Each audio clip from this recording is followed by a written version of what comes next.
14th of June, setting off to Melnitz. Got to go up 600 metres in elevation, but it's only about 55k.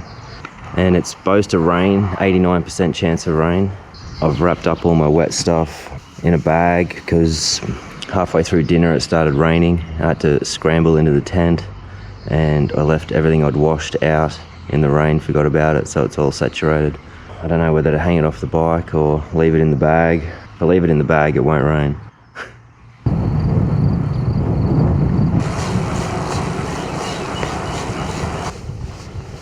I'd love to know why they have these lines through the names of their towns. What the hell is that all about? I'm gonna have to Google that.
I'll be heading around to the left, to the valley that goes to the left. Melnitz is just a small little town at about 1200 meters elevation. But it does have a grocery store, a villa, and a campground, and a hotel for backup.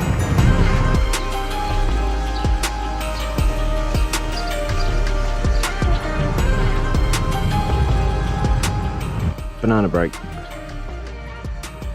I entered Austria in the state of Carinthia and would spend 4 days there in total.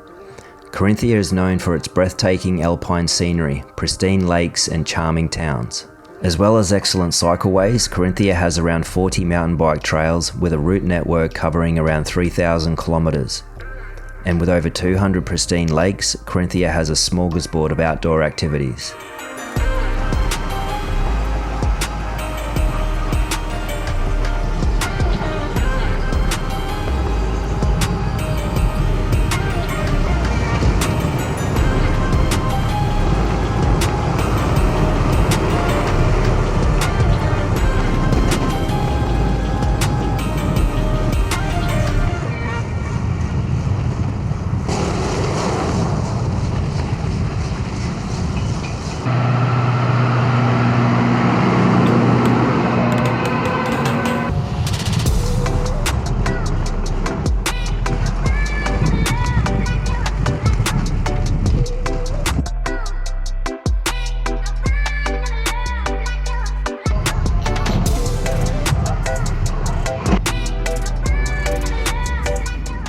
Well, this place is a little gem. It's just on the outskirts of Saxonburg and it's right on the Eurovelo 7.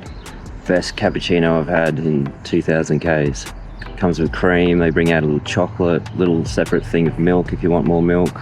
Bloody ripper, and it was only $2.70 or something. €2.70. About 32k to go and I've got to go up about 630 elevation. It's only 10:30, 11 o'clock. Plenty of time. So it's turned out to be a nice morning considering they were saying showers all morning.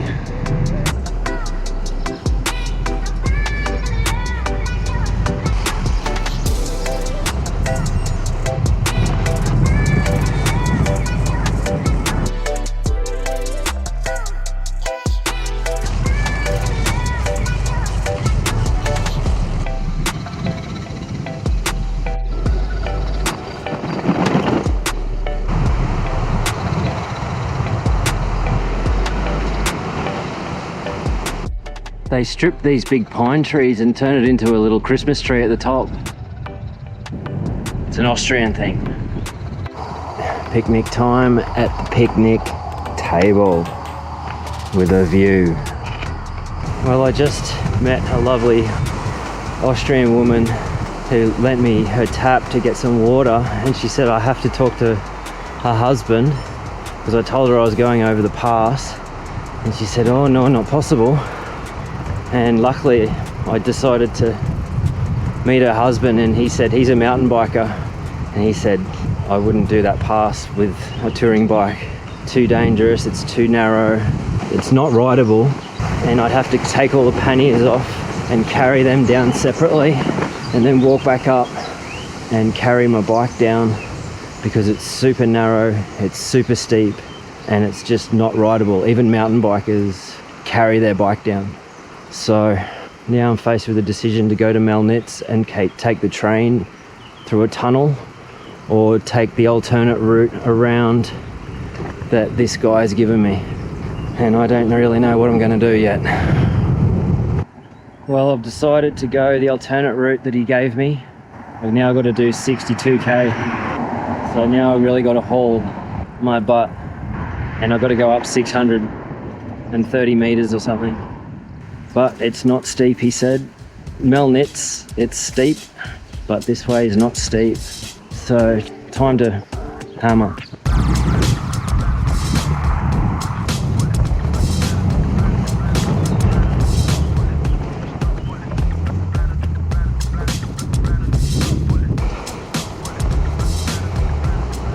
I'm just praying it doesn't rain. Yeah, if it rains I've got to put a jacket on and all my gear and just be miserable because I'll be sweating my butt off. Well, it's raining. Just pulled over and put my gear on. Yeah, might be a bit of a suffer fest for the rest of the way, I think. But another 30k. This is beautiful through here next to this creek. There's a guy fly fishing back there. And the sun's come out again. Well, I've got to get there by 6. The grocery store closes. So it's just turned into a time trial now. Up 600 meters ascent with 40 kilos. That'll clear your lungs out. The sun's out on that peak up there with the snow on it. What a pretty valley. I see snow. Oh, I've just seen a Lamborghini and Aston Martin or something. So this must be a scenic route. It's the only other time I've seen those cars is on the Stelvio Pass. The guy I talked to and his wife said this is a really, really scenic route. And it's the highest pass in Austria.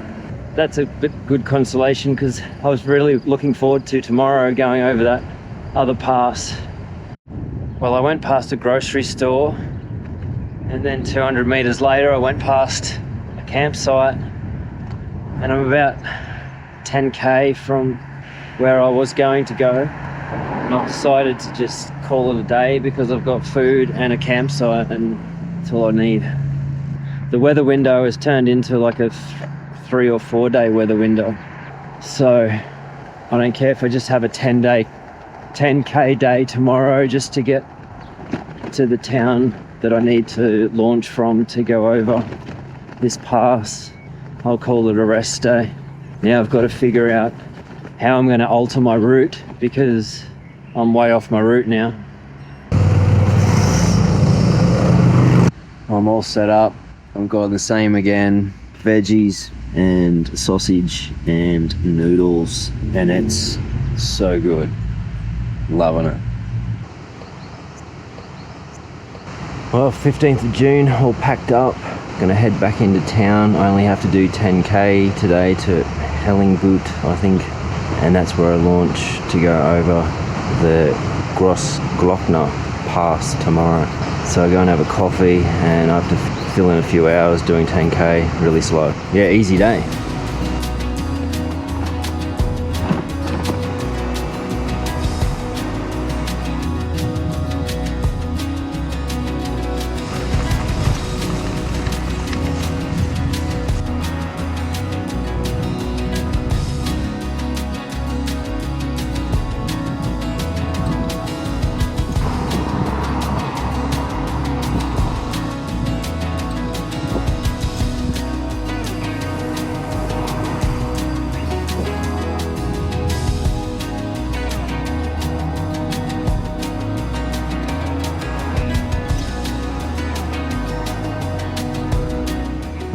I made it to Hellingbutte, and this is where I camped tonight before I go over the pass. And I think after climbing up 170 meters or something, I think I've got to go down to the campsite. So I think it's down there. Bummer. I found a great little picnic spot. I just made some sandwiches, finishing off my chips, and look at that view.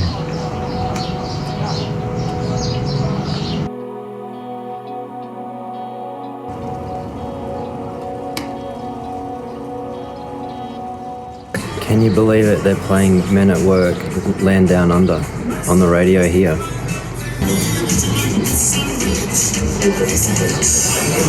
Land Down Under. I had some lunch, did my shopping, heading to camp. It's about 3:30, so yeah, cruisy day, good rest day. Early night tonight, up early for the pass tomorrow. This campground has the nicest view yet. I think I'll set up right next to that tree in the shade. And I've got a little picnic table right here and power next to it if it'll fit, and I bet it doesn't. If I had known, I would have bought an adapter.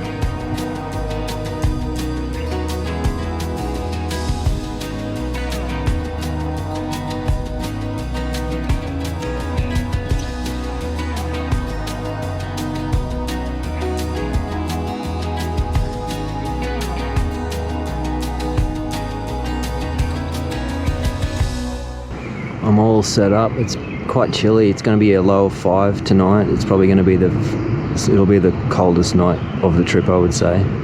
It's a top of 14 tomorrow at Hellingbutte, and it's probably going to be very cold at the top of the pass. So it'll be interesting to see just how cold it is up there.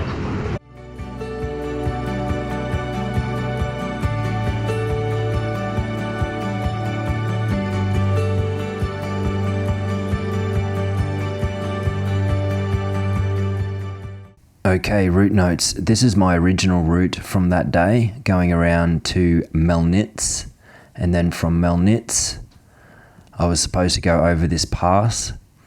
I met that nice couple, Austrian couple, around here somewhere, and they said do not go that way. You can see here on Google satellite images, he said this Hagnerhut hotel, you can get to there no problem. This is the top basically. This building here is a hotel, and he said he's been up there quite a few times and had a beer and gone home, and a couple of times he's been down the other side, but he's only walked down because it's so bad. But this is the route the Eurovelo 7 tells you to take, and he said it's do not do it, because it's so steep. You need one hand to hold onto the side of the mountain, and you have to carry your bike on your shoulder to get down. This is Melnitz here, so I kept going past here and around to Dolac, and then following day to Hellingbutte, and over the pass the following day, and I end up getting back onto my route in Johann in St. Troll here, a few days later. So I end up cutting the corner off my route and not going to Salzburg. Originally my route went to Salzburg. This is a bit of Germany coming in here, and across this slither of Germany back into meet up with Johann in St. Troll there, and then my route keeps going to Innsbruck and back into Italy. So I basically cut the corner off my route by going through here, going over the Grossglockner pass, which was spectacular anyway. So who knows how hard it would have been. It was probably doable, but it was probably a lot of work to take the panniers off, carry the panniers down, walk back up, get your bike, carry your bike down. But yeah, that's what I decided to do. Change the route, and I don't regret it at all, because this ride around through here was just unreal. So nice. So yeah, I'm happy with what I did. And I should mention there is a train. If you go the Eurovelo 7 and you ride up to Melnitz here, there's a train from Melnitz going straight under the mountain, coming out at Bad Gastein, I think it is. And it takes like 5 or 10 minutes straight under the mountain. Get back on your bike and keep going on the Eurovelo 7. So that's another option as well.